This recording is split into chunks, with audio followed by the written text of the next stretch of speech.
আসসালামু আলাইকুম সুপ্রিয় শিক্ষার্থী বন্ধুরা, ইউকে কোচিং এর পক্ষ থেকে আমি শ্রাবন্তী সবাইকে স্বাগত জানাচ্ছি। আশা করি তোমরা সবাই ভালো আছো। আজকে আমাদের আলোচনার বিষয় হচ্ছে কুরিন ও কুরিন সঞ্চিতি কিভাবে বিশদ বিবরণীর পরিচালন ব্যয় নির্ণয় করতে হয়, সেই কাজটি আজকে আমরা শিখব। তো চলো শুরু করা যাক।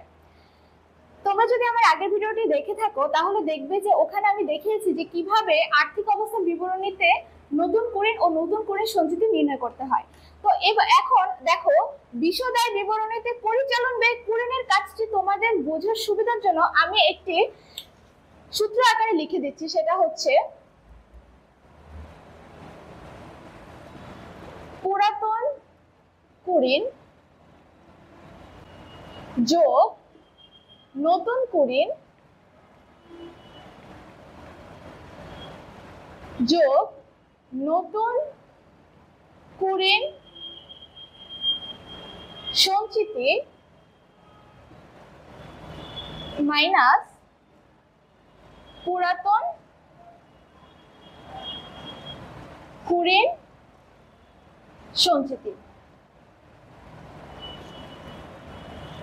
তো দেখো, এই যে সূত্রটা আমি লিখে দিছি, তোমরা যদি এই সূত্রটা ফলো করতে পারো তাহলেই তোমরা বিশদ আয় বিবরণীতে কুরিনের কাজটা খুব সহজেই করতে পারবে। যেমন তোমাদের দেখো, এই যে প্রথমে যে পুরাতন কুরিনটা রয়েছে এটা থাকবে হচ্ছে রেওয়া মিলে। রেওয়া মিলটা হচ্ছে আমি আর দিয়ে প্রকাশ করতেছি, আর নতুন কুরিন যেটা সেটা হচ্ছে থাকবে সমন্বয়। এটা আমি তোমাদের বোঝার জন্য এস দিয়ে প্রকাশ করতেছি। তো দেখো, প্রথমে আমাদেরকে পুরাতন কুরিনটা লিখতে হবে পরিচালন ব্যয়। তো আমাদের পুরাতন কুরিনটা কোথায় থাকে? এই যে দেখো পাশে আমি আর লিখে দিয়েছি, যেটা দ্বারা আমি রেওয়া মিল বুঝাচ্ছি। তো এই পুরাতন কুরিনটা হচ্ছে আমাদের থাকবে রেওয়া মিলে। তো এই দেখো, কুরিন হচ্ছে ৫০০০ টাকা। তো প্রথমে আমরা হচ্ছে পুরাতন কুরিনটা লিখি, কুরিন ৫০০০ টাকা। এরপরে সূত্র অনুযায়ী আছে হচ্ছে নতুন কুরিন। নতুন কুরিন সেটা কোথায় থাকবে? সেটা থাকবে হচ্ছে সমন্বয়ে। তো সমন্বয়ে আমাদের নতুন কুরিন কোনটা রয়েছে? সমন্বয়ে আমাদের নতুন কুরিন রয়েছে এই যে দেনাদারের ১০০০ টাকা আদায়যোগ্য নয়। দেনাদারের যে ১০০০ টাকা আদায়যোগ্য নয়, এটাই হচ্ছে আমাদের নতুন কুরিন। তারপরে দেখো, আমরা সূত্র অনুযায়ী নতুন কুরিনটা আমরা যোগ করে নিই। নতুন কুরিনটা আমরা যোগ করে নিচ্ছি। নতুন কুরিন হচ্ছে আমাদের ১০০০ টাকা। এবার আমরা যোগ করে নিই, সেটা হচ্ছে ৬০০০ টাকা। ঠিক আছে। এরপরে দেখো, সূত্র অনুযায়ী যোগ নতুন কুরিন সঞ্চিতি। তাহলে আমাদের নতুন কুরিন সঞ্চিতি কত আছে? দেখো, নতুন কুরিন সঞ্চিতি টাকাটা কিন্তু আমাদের অ্যামাউন্টটা কিন্তু বলা নেই। সেটা কি বলা আছে? অবশিষ্ট দেনাদারের উপর 10% কুরিন সঞ্চিতি ধার্য করতে হবে। তাহলে অবশিষ্ট দেনাদারের উপর 10% কুরিন সঞ্চিতি ধার্য করতে হবে। এখন এটা আমরা কিভাবে করব? এটা কিন্তু আমি তোমাদের প্রথম পর্বে দেখিয়েছি যে কিভাবে নতুন কুরিন সঞ্চিতির টাকাটা আমরা বের করব।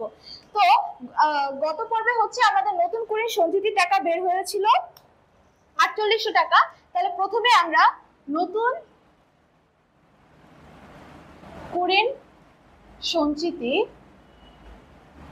এটা লিখে নিলাম ৪৮০০। এবার আমাদের কি করতে হবে?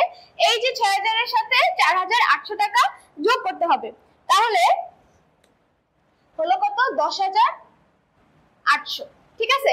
এরপরে সূত্র অনুযায়ী পুরাতন কুরিন সঞ্চিতি যেটা থাকবে কোথায়? রেওয়া মিলে। তাহলে রেওয়া মিলে পুরাতন কুরিন সঞ্চিতি কত আছে? এই যে কুরিন সঞ্চিতি ১০০০ টাকা। তাহলে আমরা এখন ১০০০ টাকা মাইনাস পুরাতন কুরিন সঞ্চিতি মাইনাস পুরাতন কুরিন সঞ্চিতি হচ্ছে ১০০০ টাকা। তাহলে এই ১০৮০০ থেকে ১০০০ টাকা বাদ দিলে হয় ৯৮০০ টাকা। তাহলে এটাই হচ্ছে আমাদের অ্যান্সার। এটাই হচ্ছে পরিচালন ব্যয় কিভাবে আমরা কুরিন এবং কুরিন সঞ্চিতির কাজটি করব। আশা করি তোমরা সবাই বুঝতে পেরেছো। তো তোমাদের বোঝার সুবিধার জন্য আমি আরেকবার রিপিট করছি। সেটা হচ্ছে, তো যখন আমরা বিশদ আয় বিবরণী পরিচালন ব্যয় করব, তখন আমরা আর কিচ্ছু ভাববো না। আমরা শুধু এই যে সূত্রটা লিখে দিয়েছি, এই সূত্রটার দিকে ফোকাস করব। আমাদেরকে কি করতে হবে? প্রথমে আমাদেরকে পুরাতন কুরিন লিখতে হবে, যেটা থাকবে রেওয়া মিলে এরপরে যোগ নতুন কুড়িন যেটা থাকবে সমন্বয়ে, এরপরে যোগ নতুন কুড়ির সঞ্চিতি যেটা থাকবে সমন্বয়ে, এবং মাইনাস পুরাতন কুড়ির সঞ্চিতি যেটা থাকবে রাওয়া মিলে। আশা করি তোমরা সবাই বুঝতে পেরেছো। তো এই সূত্রটা যদি তোমরা ফলো করো তাহলেই তোমরা বিশদায় বিবরণীতে পরিচালন ব্যয় কিভাবে এই কুড়িন ও কুড়ির সঞ্চিতির কাজ করতে হয় তোমরা সেটা খুব সহজেই নির্ণয় করতে পারবে।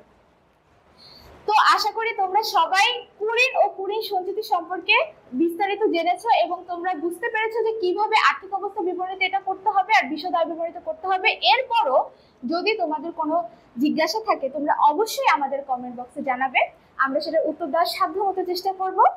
ভিডিওটি দেখার জন্য ধন্যবাদ। ইনশাআল্লাহ দেখা হবে পরবর্তী কোনো ভিডিওতে। সেই পর্যন্ত তোমরা ভালো থাকো, সুস্থ থাকো। আল্লাহ হাফেজ।